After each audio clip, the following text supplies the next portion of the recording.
तो भाई लोग, पिछली वीडियो में हमने एंडिंग एक्सप्लेन किया था, ऑल्सो फ्यूचर स्टोरी के लिए थ्योरीज भी डिस्कस करी थी।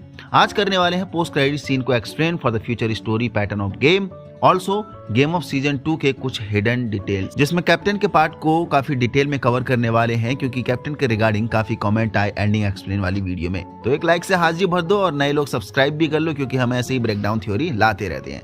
जैसे कि हमने देखा, पोस्ट क्रेडिट सीन में एक नहीं 2 डॉल देखने को मिलती हैं।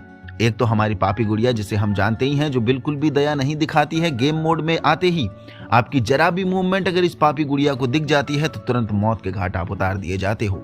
बट गेम में आया है नया ट्विस्ट, सिर्फ गुड़िया नहीं, एक गुड्डा भी देखने को मिल रहा है। तो यहाँ तक तो हम समझते हैं कि पापी गुड़िया refers the green light red light game, but ये एक और गुड्डा का होना क्या सिग्निफिकेंस देता है? देखो, नया गेम चल रहा है तो यस, बाकी लोग भी मरे नहीं हैं, क्योंकि एंडिंग में यही देखने को लग रहा था कि रेबेलियंस के साथ साथ ये बाकी लोगों को भी मार देंगे, यानी अपना फ्रंटमैन और उसकी आर्मी में भी पॉसिबल है कुछ लोगों को मार दिया होगा। और खासकर गिहुन के सामने ही एक एग्जाम्पल सेट करने के लिए, मतलब ये दिखाने के लिए कि रेबल करने का परिणाम क्या होता है। और यस, इतना तो फ्रंटमैन हमारे लिए कर सकता है, और इससे गिहुन जो मास्टरमाइंड था इस प्लान का, उसे भी तोड़ना होगा, वरना बाद में एक बार फिर रेबल ग्रुप खड़ा हो सकता है।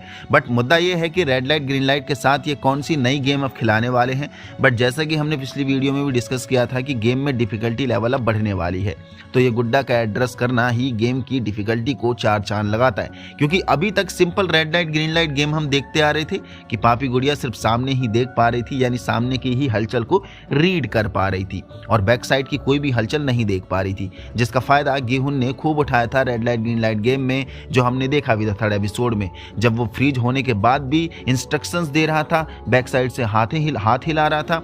तो फ्रंटमैन ने स्मार्टली इस चीज को काउंटर करने के लिए मे बी इस बार बैक साइड से इस गुड्डे को रखा होगा, जो बैक साइड की हलचल को रीड करेगा, एंड ये एक्शन टोटली न्यूट्रलाइज करेगा प्लेयर्स का जरा सा भी मूवमेंट, ऑल्सो उनके बचने के चांसेस को भी।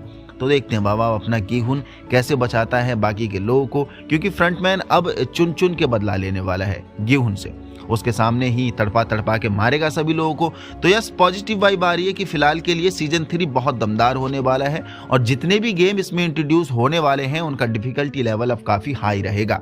Now talk about all the game off season 2, क्योंकि काफी डिफरेंट गेम थे सीजन 1 के मुकाबले। हाँ, red light green light and दागची को छोड़कर देखो, सीजन 2 जैसे ही स्टार्ट हुआ, कुछ गेम पहले ही देखने को मिल गए हमें गेम जोन में पहुंचने से पहले, यानी स्ट्रीट पर ही ब्रेड एंड लॉटरी वाला गेम काफी दमदार लगा, जो लिटरली दिखा कर गया कि लोग लास्ट स्टेज में होने के बाद भी सिर्फ लालच को चुनते हैं, जबकि भूख ने उनका बुरा हाल कर रखा है। तो पेट ना भरने की जगह वो पैसों की लालच को चुन रहे हैं।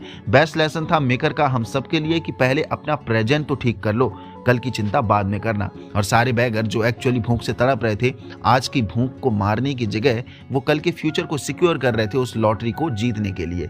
देन 3rd गेम खिलाया गया सेल्समैन के द्वारा जॉकेनपो, जिसे हम रॉक पेपर सीजर्स भी कहते हैं, पर अमेजिंग था रशियन रॉलेट गेम, जो लिटरली फट के हाथ में आ गई कि कहीं अपना गिहुन भी ना मर जाए। बाकी यस, गेम जोन में 2nd गेम 6 लेग्ड पेंटाथलॉन को देखकर अपने बचपन की याद आ गई। जब स्कूल में एथलेटिक इवेंट होते थे, हमें भी पेंटाथलॉन गेम खिलाया करते थे, लेकिन मेकर ने अपना पेंटाथलॉन गेम में सॉलिड 5 गेम इंट्रोड्यूस किया। पहला दागची, 2nd flying stone, 3rd गोंगी, 4th spinning top and 5th Jaggi. खैर, आपने बचपन में इनमें से कोई गेम खेला है तो जरूर नीचे कमेंट बॉक्स में बता के जाना, क्योंकि मैं अपना बताऊं तो मैंने जैगी भी खेला है, गोंगी भी खेला है एंड स्पिनिंग टॉप भी खेला है। देन 3rd गेम था मिंगल, जिसकी डिफिकल्टी काफी अमेजिंग थी, एंड उसके बाद लास्ट था डायरेक्ट एलिमिनेशन राउंड, जो काफी फेवरेट राउंड होता है, मतलब लाइट बुझने के बाद बस मारा मारी। बाकी भाई, मुझे तो सारे गेम अमेजिंग लगे, आपको कौन से गेम जबरदस्त लगे जरूर बता के जाना नीचे कमेंट बॉक्स पर। अब बात करते हैं जिसने सभी के होश उड़ा रखे हैं, द बोट कैप्टन,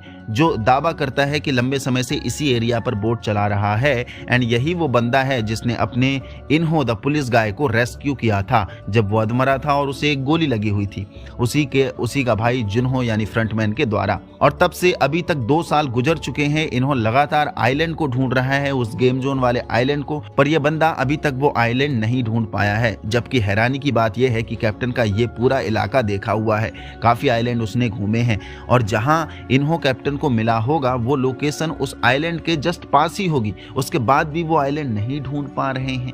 तो क्या लगता है दोस्तों, कैप्टन का सही में वो आइलैंड नहीं मिल रहा है या फिर ये बंदा सभी का चूतिया काट रहा है, यानी हम सब का भी।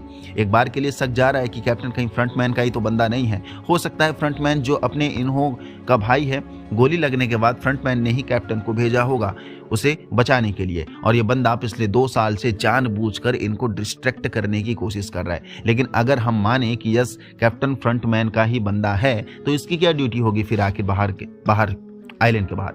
मेरे हिसाब से ये इसका बाहर पेट्रोलिंग का काम कर रहा होगा, ताकि कोई भी थ्रेट हिट होते ही ये फ्रंटमैन को इन्फॉर्म कर दे। बाकी यस, ये चीज़ और भी क्लियर तब होती है जब ये बार बार यही टर्म रिपीट करता है कि हमें वापस चलना चाहिए जब वो आइलैंड को ढूंढने जाते हैं। बस थोड़ा सा बहाना ही इसे चाहिए होता है। लाइक उनमें से एक बंदा जब मरता है तो सीधा वापस जाने की बात करता है, जबकि मरीन जो हेड है उनका वो मना करता है। देन हद तो वहाँ करी जब वो ड्रोन खराब कर रहा था, क्योंकि जो बंदा ये बोल रहा था कि उसे ड्रोन के बारे में कुछ भी नहीं पता है, उसने आज तक ड्रोन भी नहीं देखा है, तो वो आदमी आधी रात में सबके सोने के बाद ड्रोन्स खोलकर उसके साथ आखिर कौन सी छेड़छाड़ कर रहा था, जो देखकर लग रहा है कि ये ड्रोन को खराब ही कर रहा होगा, वरना इतनी सी बात के लिए उसने एक मरीन गाय तक को मार दिया था। ये ना होता, जो अगेन शक पैदा करता है कि ये बंदा अपनी आइडेंटिटी को छुपाने की पूरी कोशिश कर रहा है, या फिर ये भी हो सकता है कि जो बोट गाय आइलैंड से ऑर्गन लेने आता है वो भी मिस्ट्री है, वो यही ना हो कहीं, और इसका भी धंधा बढ़िया चल रहा है। तो क्या जरूरत है उस आइलैंड को एक्सपोज करके? या फिर ये एंगल भी हो सकता है, अगर इसने बता दिया उस आइलैंड के बारे में, तो वी नोज की पिंक कॉस्ट्यूम वाले लोग कितने डेंजरस हैं, वो तुरंत ही इसे मार देंगे ढूंढ कर, क्योंकि वो आओ देखते हैं ना ताओ देखते हैं। तो देखते हैं बाबा, what is the actual mystery behind this captain. Also अब कौन कौन सी डिफिकल्टीज आने वाली हैं रेस्ट ऑफ द गेम्स में, तो आपको क्या लगता है, इन्हो टाइम पर पहुंचकर काफी लोगों को बचा लेगा, या फिर पिछले गेम की तरह ही गुहुन फिर अकेला बचेगा और सभी लोग मारे जाएंगे? क्या लगता है आपको, क्या होने वाली इसकी एंडिंग? तो जरूर बता के जाना है नीचे कमेंट बॉक्स पर। यहाँ तक पहुंच गए तो इसका मतलब वीडियो पसंद आए तो लाइक कर दीजिए, नए हो तो चैनल को सब्सक्राइब कर दीजिए। यस, आप लोग काफ़ी सपोर्ट कर रहे हैं, तो यस कीप इन सपोर्ट, हम और थ्योरीज लाते रहेंगे ऐसे ही। अभी मैं सोच रहा हूँ कि एक कैरेक्टर्स के बारे में भी वीडियो बनाई जाए, जहाँ पर बहुत से कैरेक्टर्स देखने को मिले हैं। देन उसके बाद ये बुढ़िया और इसका बेटा, मुझे एक बार के लिए शक जाता है कि कहीं ये गेम के ओनर ना निकल जाए, है ना, तो उन पर भी देखेंगे। बाकी और भी कैरेक्टर्स हैं, बहुत सारे बढ़िया कैरेक्टर्स हैं इस बार। तो यस जरूर बता के जाना अगर आगे की नई वीडियो चाहिए होंगी तो, और यस नए लोग सब्सक्राइब कर लो, क्योंकि ऐसी ब्रेकडाउन थ्योरी आती रहती है। अब ड्यून प्रॉफेसी के गॉड एम्परर के बारे में भी बात करने वाले हैं। यस यहाँ तक पहुंचे तो इसका मतलब वीडियो पसंद है लाइक कर दीजिए, नए हो तो चैनल को सब्सक्राइब कर दीजिए। जय हिंद।